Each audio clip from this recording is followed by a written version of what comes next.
وإذ نجيناكم من آل فرعون يسومونكم سوء العذاب يذبحون أبناءكم ويستحيون نساءكم وفي ذلكم بلاء من ربكم عليم.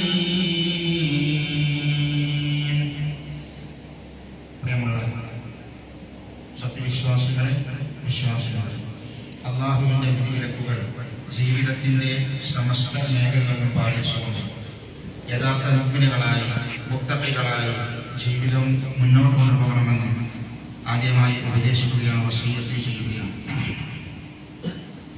സഹോദരന്മാരെ, സഹോദരികളെ, നമ്മുടെ രാജ്യം അതിൻ്റെ 79ാമത് സ്വാതന്ത്ര്യദിനം ആഘോഷിക്കുന്ന ദിവസമാണ്. വൈദേശിക ശക്തികളുടെ കിരാത ഭരണത്തിൽ നിന്നും നാടിനെ മോചിപ്പിച്ചത് 79 വർഷം പിന്നിടുകയാണ്. ഈ സമയത്ത് നമ്മുടെ രാജ്യത്തിൻ്റെ സ്വാതന്ത്ര്യ ദിനത്തെക്കുറിച്ച് സ്മരിക്കുന്ന, ഓർക്കുന്ന ഈ വേളയിൽ മുസ്ലിമീങ്ങൾ, കേരളത്തിലെയും ഇന്ത്യയിലെയും ഒക്കെ മുസ്ലിമീങ്ങളായ നമ്മൾ അറിഞ്ഞിരിക്കേണ്ട, നമ്മൾ മനസ്സിലാക്കേണ്ട വളരെ പ്രധാനപ്പെട്ട ചില ചിന്തകളുണ്ട്. എല്ലാ വർഷവും അതിങ്ങനെ സാധാരണത്തെ പോലെ മറ്റുള്ളവരെ പോലെ വെറുതെ അങ്ങ് ആഘോഷിക്കുക എന്നതല്ല നമ്മൾക്കുള്ളത്. നമ്മളുടെ മുൻഗാമികളായ മഹാരഥന്മാരായ പണ്ഡിതന്മാരും നേതാക്കന്മാരും ഒരുപാട് ത്യാഗം സഹിച്ച് പണിയെടുത്ത് അധ്വാനിച്ച് കഷ്ടപ്പെട്ട് നേടിയെടുത്തതാണ് ഈ സ്വാതന്ത്ര്യം എന്ന് പറയുന്നത്. നമ്മുടെയൊക്കെ വലിയപ്പന്മാരും ഒക്കെ അതിൽ പങ്കാളികളായി. നമ്മുടെ നേതാക്കന്മാരും പണ്ഡിതന്മാരും ഒക്കെ കുടുംബങ്ങളൊക്കെ ഈ സ്വാതന്ത്ര്യത്തിന് വേണ്ടി പോരാടി നേടിയെടുത്ത അവരുടെ ത്യാഗങ്ങൾ, അവരുടെ പ്രയാസങ്ങൾ, അതിൽ ചില ആളുകൾ, കുറെ ആളുകൾ രക്തസാക്ഷികളായി, കുറെ ആളുകൾക്ക് കുടുംബങ്ങൾ നഷ്ടപ്പെട്ടു, കുറെ ആളുകൾ ജയിലിലടക്കപ്പെട്ടു, ഒരുപാട് ആളുകളെ നാട് കടത്തപ്പെട്ടു, പരിക്ക് പറ്റിയ കണ്ടമാനമാണ്. ഇങ്ങനെ ഒരുപാട് ത്യാഗവും പ്രയാസവും സഹിച്ചിട്ടാണ് നമ്മുടെ നേതാക്കന്മാരും പണ്ഡിതന്മാരും ഒക്കെ ഇത് നേടിയെടുത്തത്. ഒരു മുസ്ലിമിനെ സംബന്ധിച്ചിടത്തോളം മുസ്ലിം എന്നുള്ള നിലക്ക്, മുസ്ലിം മുഅ്മിൻ എന്നുള്ള നിലക്ക് രാജ്യത്തിനോട്, നാടിനോട് കടപ്പാടുണ്ട്. ഇന്ത്യ രാജ്യത്ത് ജീവിക്കുന്ന, ഇന്ത്യയിൽ ജനിച്ച എല്ലാവരും ഒരു പൗരന്മാരാണ് എന്നുള്ള നിലക്ക് അവർക്ക് കടപ്പാടുകളാണ്.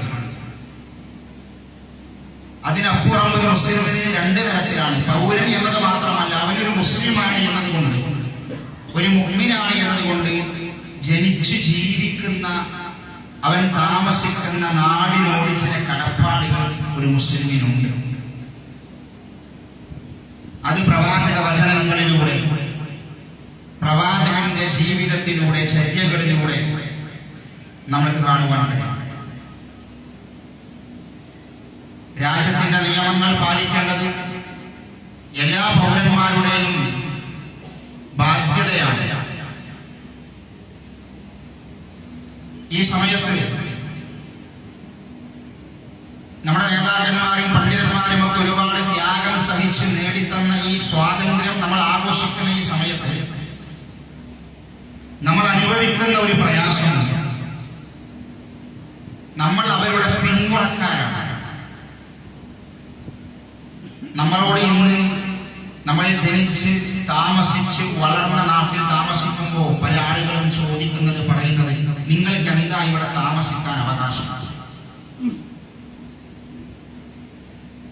നിങ്ങൾ ഈ നാട്ടിലെ പൗരന്മാരല്ല, നിങ്ങൾ ഈ രാജ്യത്ത് താമസിക്കാൻ അവകാശമുള്ളവരല്ല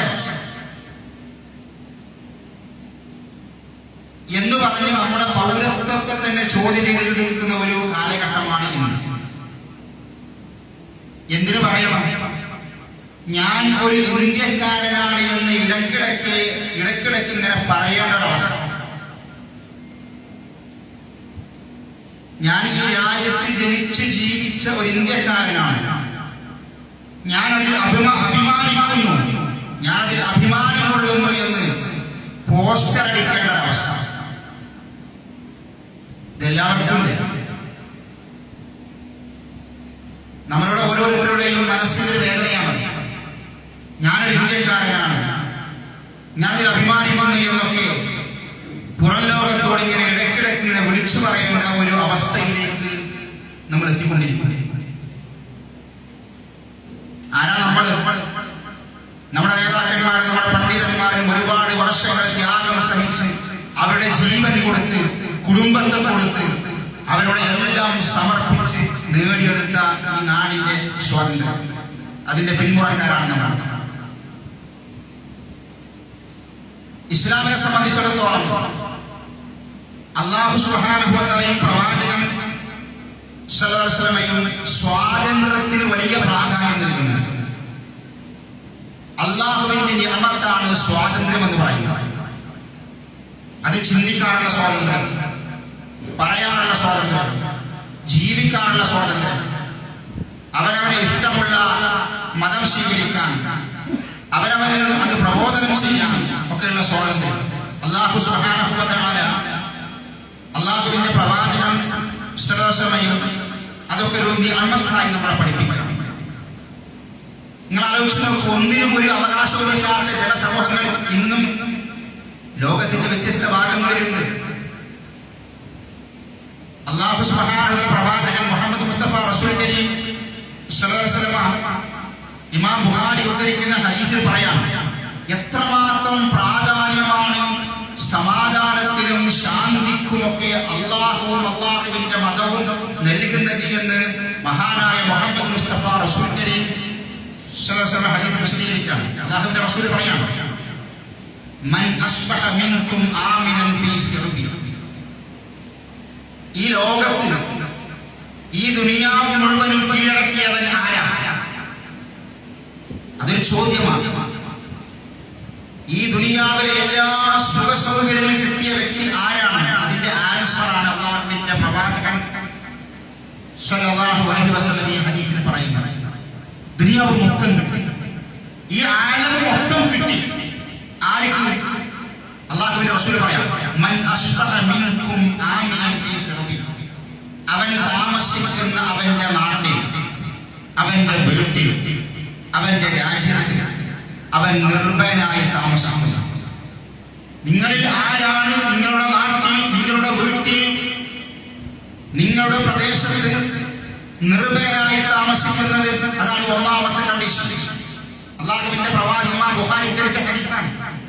അല്ലാഹുവിന്റെ പ്രവാചകൻ പറയാണ്, നിങ്ങളുടെ നാട്ടിൽ, നിങ്ങൾ ജനിച്ച നാട്ടിൽ, താമസിക്കുന്ന നാട്ടിൽ നിർഭയനായ സമാധാനത്തോടെ ജീവിക്കാൻ ആർക്ക് സാധിക്കും?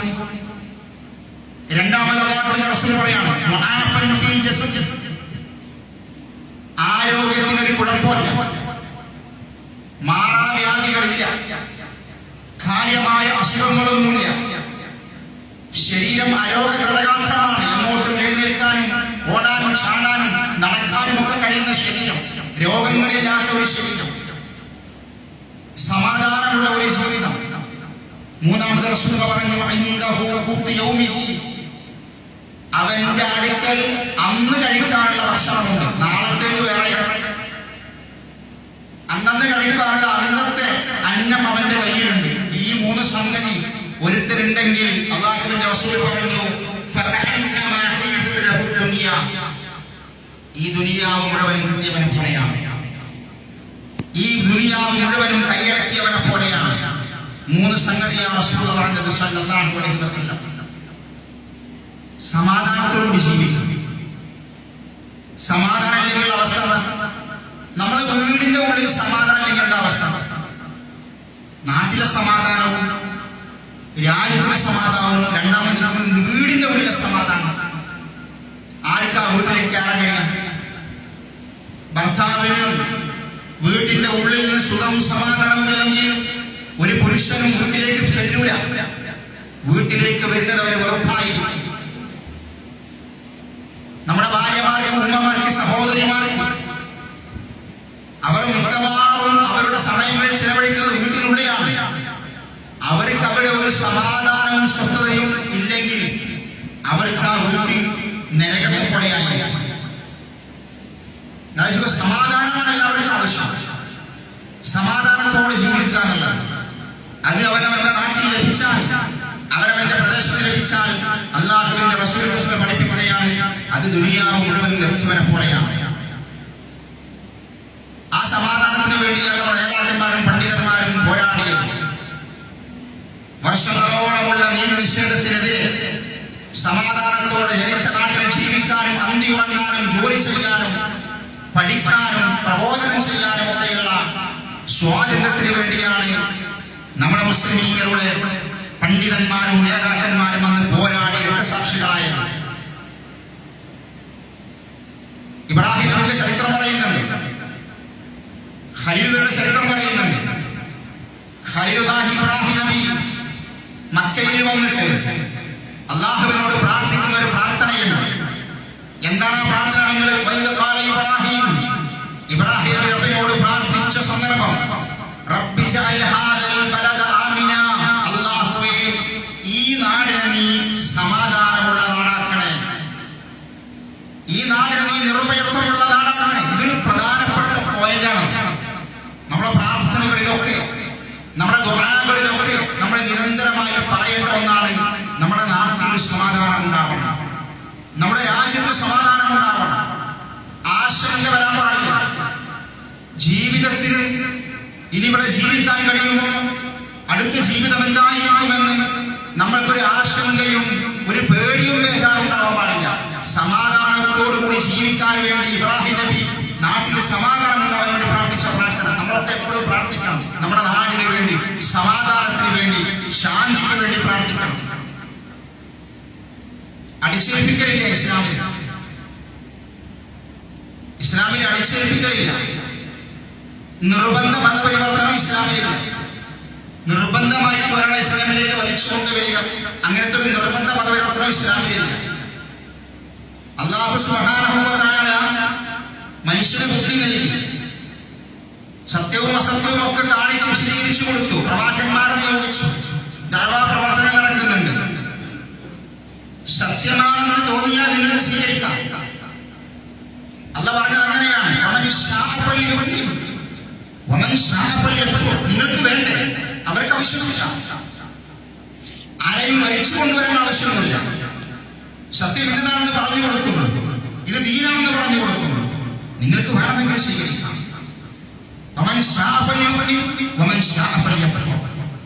പക്ഷെ കുഫ്രിയത്തിലേക്ക് പോയാൽ എന്താ അവസാനം? ആയത്തിന്റെ അവസാനം എന്ന് പറയുന്നുണ്ട്, അവർക്ക് അല്ലാഹു ശിക്ഷ നൽകും. ഇസ്ലാമിന്റെ ദീൻ, ഇസ്ലാമിന്റെ മാർഗരേഖ അങ്ങനെയാണ്, നിർബന്ധമില്ല. അല്ലാഹു സുബ്ഹാനഹു വ തആല വിശുദ്ധ ഖുർആനിൽ അത് പറയുന്നുണ്ട്, ലാ ഇക്റാഹ ഫിദ്ദീൻ ഖദ് തബയ്യന റുശ്ദു മിനൽ ഗയ്യ്. ഇസ്ലാമിൽ അങ്ങനെ നിർബന്ധിച്ചുകൊണ്ട് ഒരാളെ മതത്തിലേക്ക് കൊണ്ടുവരേണ്ട ബാധ്യത നമ്മൾക്കില്ല. പിന്നെ എന്താ അല്ലാഹു പറഞ്ഞത്? നമ്മുടെ എല്ലാ ദിവസവും എല്ലാ വെള്ളിയാഴ്ചയും കേൾക്കുന്ന ഒരു സൂറത്താണ് സൂറത്ത് അൽ ഗാശിയ. ഹൽ അതാക ഹദീസുൽ ഗാശിയ. ആ സൂറത്തിന്റെ അവസാന ഭാഗത്ത് അല്ലാഹു പറയുന്നുണ്ട്, ഫദക്കിർ ഫഇന്നമാ അൻത മുദക്കിർ, ഫദക്കിർ ഇന്നമാ അൻത മുദക്കിർ ലസ്ത അലൈഹിം ബിമുസൈത്തിർ. പറഞ്ഞാൽ മതി, ഇത് പ്രബോധനം നടത്തിയാൽ മതി, ആരെയും വലിച്ചു കൊണ്ടുവരണ്ട. ലസ്ത അലൈഹിം ബിമുസൈത്തിർ, ഒരാളെ നിർബന്ധിപ്പിക്കാൻ നിങ്ങളെ ഏൽപ്പിച്ചിട്ടില്ല നബിയെ. ഒരാളെ നിർബന്ധിപ്പിക്കാൻ നിങ്ങളെ ഏൽപ്പിച്ചിട്ടില്ല. പറഞ്ഞു കൊടുക്കണം, ദഅവത്ത് നടത്തണം. അതിന് സ്വാതന്ത്ര്യം വേണം. ആ സ്വാതന്ത്ര്യത്തിന് വേണ്ടിയൊക്കെയാണ് നമ്മുടെ നേതാക്കന്മാരെ പണിയെടുത്തത്. ജീവിക്കാനുള്ള സ്വാതന്ത്ര്യമില്ലാത്ത എത്രത്തിൽ ആളുകൾ ആലോചിച്ചു നോക്കും. നമ്മുടെ മുന്നിൽ ഇന്നും ഇന്നും നമ്മുടെ മുന്നിൽ ഒരു നോവാണ്, ഒരു വേദനയാണ് ഫലസ്തീനും ഗസയും. എന്ത് സ്വാതന്ത്ര്യം അവർക്കുള്ളത്? റോഹിംഗ്യ മുസ്ലിങ്ങൾ എന്ത് സ്വാതന്ത്ര്യം അവർക്കുള്ളത്? ആലോചിച്ചു നോക്കണം. അവര് ജനിച്ച നാട്ടിൽ ജീവിക്കാനും താമസിക്കാനുള്ള അവകാശം അവർക്കില്ല. അതൊരു വലിയ പ്രയാസമാണ്, ഒരു വലിയ ബുദ്ധിമുട്ടാണത്. സ്വേച്ഛാധിപതികളായ രാജാക്കന്മാർ, സ്വേച്ഛാധിപതികളായ ഭരണകർത്താക്കൾ അവർ ചില അവരുടെ തിട്ടൂരങ്ങൾ അവർക്ക് ഇഷ്ടമുള്ള രൂപത്തിൽ അവർ ഭരണം നടത്തി. അത് അംഗീകരിച്ചില്ല എങ്കിൽ, അവരുടെ സ്വേച്ഛാധിപത്യം അംഗീകരിച്ചില്ല എങ്കിൽ ആ നാട്ടിൽ താമസിക്കുന്ന ആളുടെ സ്വാതന്ത്ര്യം ഹനിക്കും. ഇങ്ങനെയാണ് ലോകത്തോട് നടക്കുന്നത്. ഇത് പുതിയതൊന്നുമല്ല. സ്വേച്ഛാധിപത്യ ഭരണം നടത്തിയിട്ട് അതിനെ അംഗീകരിക്കാത്തവർ മുഴുവനും അടിച്ചമർത്തി അവിടെ എല്ലാ സ്വാതന്ത്ര്യവും ഹനിക്കുന്നൊരവസ്ഥ പുതിയ കാര്യമല്ല. നൂറ്റാണ്ടുകൾക്ക് മുൻപ് ഇതുപോലെയുള്ള ഭരണങ്ങളൊക്കെ, ഇങ്ങനെ സ്വേച്ഛാധിപത്യ ഭരണങ്ങളൊക്കെ ലോകത്ത് നടന്നിട്ടുണ്ട്. മൂസാ നബിയുടെ ചരിത്രത്തിൽ ഖുർആൻ പറയുന്നുണ്ട്, ഫിർഔന്റെ ചരിത്രത്തിൽ ഖുർആൻ പറയുന്നുണ്ട്. നിങ്ങൾക്കറിയുമോ അല്ലാഹു എന്തിനാ മൂസാ നബിയെ നിയോഗിച്ചത്? മൂസാ നബിയെ അല്ലാഹു നിയോഗിച്ചത് ആ സമൂഹത്തോട് ലാ ഇലാഹ ഇല്ലല്ലാഹ് പറയാൻ, തൗഹീദ് പഠിപ്പിക്കാൻ, ബനൂ ഇസ്രായേലിയർക്ക്. രണ്ടാമത്തെ സംഗതിയുണ്ട്, അതെന്താണെന്നറിയോ? ഫിർഔൻ ബനൂ ഇസ്രായേലിനെ അടിമകളാക്കി വെച്ചിരിക്കുകയാണ്. ഫിർഔൻ ബനൂ ഇസ്രായേലിനെ അടിമകളാക്കി വെച്ചിരിക്കുകയാണ്.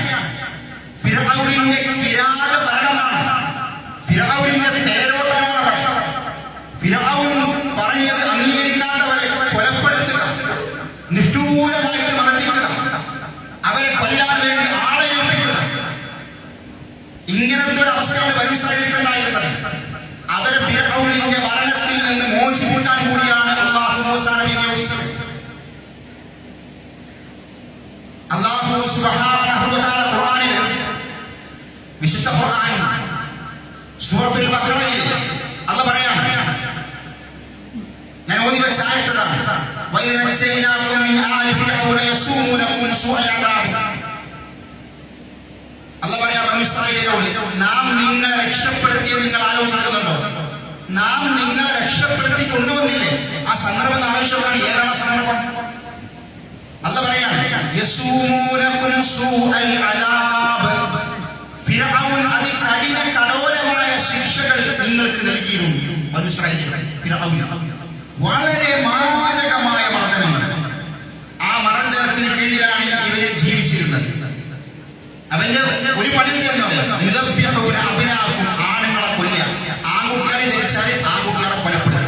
ആ നാട്ടിൽ ഒരൊറ്റ ആൺകുട്ടിയും പിറക്കാൻ സമ്മതിച്ചിരുന്നില്ല. ഫിർഔനിന്റെ തുടക്കത്തിൽ ഫിർഔൻ ആ നാട്ടിലെ ഒരൊറ്റ ആൺകുട്ടിയും ജനിക്കാൻ സമ്മതിക്കില്ല. ആൺകുട്ടിയാണോ കൊല്ലും. അതൊരു ഭരണമായിരുന്നു, അതൊരു സ്വേച്ഛാധിപതിയുടെ ഭരണമായിരുന്നു. ഒരു ആൺകുട്ടിയും ജനിക്കൂല നാട്ടിൽ, ജനിച്ചോ അവരെ കൊല്ലും. അത് ഭരണകർത്താവിന്റെ ഓർഡറാണ്, ഭരണകർത്താവിന്റെ ഓർഡറാണ്. യുദബ്ബിഹൂന അബ്നാഅക്കും വയസ്തഹ്യിഊന നിസാഅക്കും. പെൺകുട്ടിയാണ് ജീവിക്കാൻ അനുവദിക്കുന്നത്. അതിനൊരു കാരണം ഉണ്ടായിരുന്നു. ഫിർഔന് ഏതോ ജ്യോത്സ്യന്മാർ പറഞ്ഞു കൊടുത്തു ഫിർഔനോട്, ബനൂ ഇസ്രായേലിൽ പെട്ട ഒരു ആൺകുട്ടി നിന്നെ ജയിക്കും, നിന്റെ അധികാരമൊക്കെ പോകും എന്ന് ജ്യോത്സ്യന്മാരാരോ പറഞ്ഞു കൊടുത്തു. അവൻ നിന്റെ കൊലയാളിയാകുമെന്നൊക്കെ പറഞ്ഞു കൊടുത്തു ഏതോ ജ്യോത്സ്യൻ. അത് പേടിച്ചിട്ട് ബനൂ ഇസ്രായേലിൽ ജനിക്കുന്ന എല്ലാ ആൺകുട്ടികളെയും കൊല്ലും. ആ ബനൂ ഇസ്രായേലിനെയാണ് ഫിർഔനിന്റെ കിരാത ഭരണത്തിൽ നിന്ന് മൂസാ നബി മോചിപ്പിച്ചുകൊണ്ടുവരുന്നത്. അല്ലാഹുവിന്റെ പ്രവാചകൻ മുഹമ്മദ് നബിയും സ്വഹാബത്തും ജനിച്ച നാട്ടിൽ ജീവിക്കാൻ കഴിയാതെ പ്രയാസപ്പെട്ടിരുന്നു. നമ്മുടെ മുൻഗാമികൾ മാത്രമല്ല, മുഹമ്മദ് നബിയും സ്വഹാബത്തും അവർ ജനിച്ച മക്കയിൽ ജീവിക്കാൻ കഴിയാതെ പ്രയാസപ്പെട്ടിരുന്നു. ഭക്ഷണം കൊടുത്തില്ല, വെള്ളം കൊടുത്തില്ല, പച്ചില ഭക്ഷിച്ച് അവര് മാസങ്ങളോളം താമസിക്കേണ്ടി വന്നു. പച്ചില ഭക്ഷിച്ച് അവർക്ക് സ്വാതന്ത്ര്യം ഉണ്ടായിരുന്നില്ല. നമ്മൾ ഈ സ്വാതന്ത്ര്യം ആഘോഷിക്കുമ്പോൾ നമ്മൾ നാടിന്റെ സ്വാതന്ത്ര്യം ആഘോഷിക്കുമ്പോൾ ഇതൊക്കെ നമ്മൾ ഓർമ്മയിലേക്ക് കടന്നു വരണം. നമുക്കൊരു കുഴപ്പമില്ല. നമ്മുടെ മുൻഗാമികൾ ഒളിവിൽ താമസിക്കേണ്ടി വന്നു, വെടിയുണ്ടകൾക്ക് മുന്നിൽ മാറി കാണിച്ചു കൊടുക്കേണ്ടി വന്നു, കുടുംബങ്ങളെ വിട്ടേച്ചു കൊടുക്കേണ്ടി വന്നു, നാട് കടത്തപ്പെട്ടു. എന്തൊക്കെ ത്യാഗം സഹിച്ചിട്ടായി നേടിയെടുത്തത്? അവരെ വിരിച്ച ശീതള ഛായ നമ്മളെ ആഘോഷിക്കുന്നത്. അല്ലാഹുവിന്റെ പ്രവാചകൻ മുഹമ്മദ് നബി സല്ലല്ലാഹു അലൈഹി വസല്ലമയും സഹാബത്തും ഭക്ഷണം പോലും കിട്ടാതെ അന്ന് പ്രയാസപ്പെട്ട മക്കയിൽ എന്താ അവസ്ഥ? അള്ളാഹനെ മാത്രം ആരാധിച്ചു. അതാ ഓരോരുത്തരുടെ കുഴപ്പം. ഒരു മുസ്ലിങ്ങളായി അതിനാണ് ആ പ്രയാസം അവർ അനുഭവിക്കേണ്ടി വന്നത്. പക്ഷേ ഇസ്ലാം പഠിപ്പിക്കുന്ന ഒരു സംഗതി എന്താ? ഒരു മുസ്ലിം അവന് കീഴിൽ താമസിക്കുന്ന എല്ലാവരും സമാധാനത്തോടെയും ശാന്തിയോടെയും നീതിയോടെയും വർദ്ധിക്കണം. ഒരു മുസ്ലിം ഭരണാധിപൻ അവിടെയുള്ള ന്യൂനപക്ഷങ്ങളോട് അവർക്ക് സമാധാനവും പ്രൊട്ടക്ഷനും കൊടുക്കണം. ഇത് ഇസ്ലാമിന്റെ ഓർഡറാണ്. അത് ഇസ്ലാമിന്റെ ഓർഡർ മാത്രമല്ല, അള്ളാഹുവിന്റെ പ്രവാചകൻ സല്ലല്ലാഹു അലൈഹി വസല്ലമക്ക് ജനിച്ച നാടിനോട് വളരെ ഇഷ്ടമായിരുന്നതിന്റെ ഏറ്റവും ഉദാഹരണങ്ങൾ അള്ളാഹുവിന്റെ പ്രവാചകൻ മക്ക വിട്ട് മദീനയിലേക്ക് വരുമ്പോ റസൂലുള്ള മദീനയുടെ ബോർഡറിലേക്ക്, മക്കയുടെ ബോർഡറിൽ വെച്ചുകൊണ്ട് റസൂലുള്ള പറഞ്ഞൊരു വർത്തമാനമുണ്ട് ഹദീസിൽ. ഹിജ്റ പോലെയാണ്, നാട് വിട്ട് പോലെ. ആർക്ക് അവനവന്റെ നാട് വിട്ട് പോരാൻ താല്പര്യം ഉണ്ടാവുക? ആർക്കും താല്പര്യം ഉണ്ടാവില്ല. അവനവൻ ജനിച്ച നാട് വിട്ട് പോരാൻ ആർക്കും താല്പര്യം ഉണ്ടാവില്ല. ജോലിക്കൊക്കെ ആളുകൾ പോകും, പക്ഷെ പിന്നെ നാട്ടിലേക്കാണ് മടങ്ങും. റസൂലുള്ള ഹിജ്റ പോവാണ്, അവിടെ ജീവിക്കാൻ സമ്മതിക്കാതെ അവിടെ നാട് വിട്ട് പോരുമ്പോ അള്ളാഹുവിന്റെ റസൂല് പറഞ്ഞൊരു വർത്തമാനം ഇതാണ്: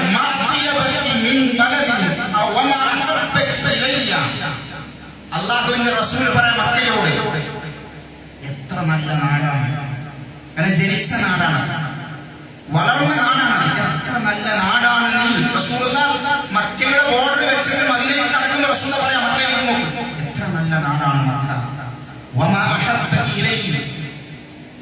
എന്തുമാത്രം ഇഷ്ടമാണ് എനിക്ക് നിന്നെ.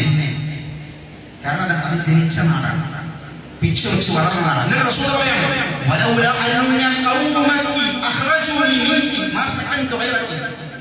ഇവിടുത്തെ നാട്ടുകാർ അവരെന്റെ ആളുകളാണ്, അവരെ എന്നെ പുറത്താക്കിയിട്ടില്ലായിരുന്നെങ്കിൽ ഞാൻ വേറെ ഒരു നാട്ടിലും പോയി താമസിക്കില്ലായിരുന്നു. ഇവിടുന്ന് ഞാൻ വിട്ടുപോകൂല, എന്റെ നാടാണ്. റസൂൽ എന്റെ നാടാണ്. പക്ഷെ എന്താ ചെയ്യാ? ഇന്നവരെ നാട്ടിൽ പുറത്താക്കി. അവരെന്നെ നാട്ടിൽ പുറത്താക്കിയിട്ടില്ലെങ്കിൽ ഞാൻ ഇവിടെ തന്നെ താമസിക്കുള്ളൂ. റസൂലുള്ളാഹി ഇത് പറഞ്ഞിട്ടാ മദീനയിലേക്ക് വരുന്നത്. പിന്നെ മദീനയിലെ താമസിക്കുന്നത്. മദീന റസൂലുള്ളാഹിന്റെ നാടായി മാറി. മദീനയിൽ വന്ന റസൂൽ മദീനയെ സ്നേഹിച്ചു. അല്ലാഹുവിന്റെ റസൂൽ മദീനയെ സ്നേഹിച്ചു. റസൂലുള്ളാഹി സ്വല്ലല്ലാഹു അലൈഹി വസല്ലം പ്രാർത്ഥിച്ചൊരു പ്രാർത്ഥനയുണ്ട് മദീനയിൽ വന്നിട്ട്: അല്ലാഹുമ്മ ഹബ്ബിബ് ഇലൈനൽ മദീന. അല്ലാഹുവേ, മദീനയെ ഞങ്ങൾക്ക് പ്രിയമുള്ളതാക്കണേ, മദീനയെ ഞങ്ങൾക്ക് ഇഷ്ടമുള്ളതാക്കണേ. മക്കയെ പോലെ അല്ലെങ്കിൽ അതിനേക്കാൾ ഇഷ്ടമുള്ള പ്രദേശമാക്കി മദീനയെ മാറ്റണേ എന്ന് അല്ലാഹുവിന്റെ റസൂൽ പ്രാർത്ഥിച്ചു. മക്കയെ പോലെ അല്ലെങ്കിൽ അതിനേക്കാൾ സ്നേഹമുള്ള നാടാക്കി മദീനയെ മാറ്റി റസൂലിന്റെ പ്രാർത്ഥന. മദീന റസൂലിനെ ഇഷ്ടമായിരുന്നു. പിന്നെ റസൂലിന്റെ അവിടെയാണ് അവനവൻ താമസിക്കുന്ന, ജീവിക്കുന്ന, ജനിച്ച നാടിനോടുള്ള സ്നേഹം. അതൊരു പ്രധാനപ്പെട്ട സംഗതിയാണ്. അല്ലാഹുവിന്റെ റസൂല് എവിടെയെങ്കിലുമൊക്കെ യാത്ര പോയിട്ട് യാത്ര കഴിഞ്ഞ് അല്ലാഹുവിന്റെ റസൂല് തിരിച്ചു വരുമ്പോ, മദീനയിലേക്ക് തിരിച്ചു വരുമ്പോ റസൂലിനെ കുറിച്ച് സ്വഹാബികൾ പറയാം: യാത്ര കഴിഞ്ഞ് മദീനയിലേക്ക് തിരിച്ചു വരുമ്പോഴേ മദീന കാണുമ്പോൾ റസൂലുള്ളാഹിക്ക് സന്തോഷം, ഒരു സന്തോഷം റസൂലുള്ളാഹി. അപ്പൊ റസൂൽ എന്ത് ചെയ്യുന്നത്? അല്ലാഹുവിന്റെ റസൂല് ഒട്ടകപ്പുറത്താണെങ്കിൽ ഒന്നുകൂടി സ്പീഡാണ്, നാട്ടിക്ക് വേഗത്താണ്, ഒന്നുകൂടി സ്പീഡാണ്. നമ്മൾ വിദേശത്തെ ജോലിക്ക് പോകുന്ന എത്രയോ ആളുകളുണ്ട്, വിദേശത്ത് ജോലിക്ക് പോകുന്ന ആളുകൾ. അവിടെ നല്ല സുഖമാണ്. നാട് അതങ്ങനെയാണ്.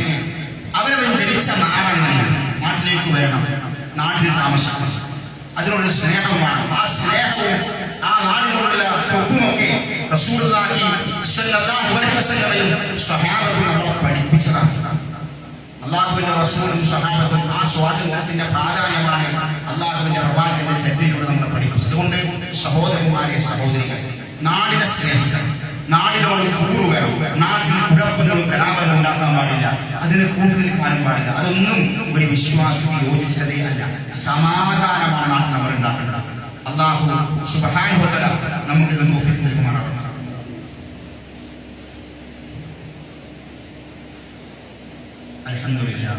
അൽഹംദുലില്ലാഹിൽ വാഹിദിൽ ഖഹാർ അൽ അസീസുൽ ഗഫാർ മുകബ്ബിറുൽ ലൈലി വൻ നഹാർ അമ്മാ ബഅദ് ഇത്തഖുല്ലാഹ ഇബാദല്ലാഹ്.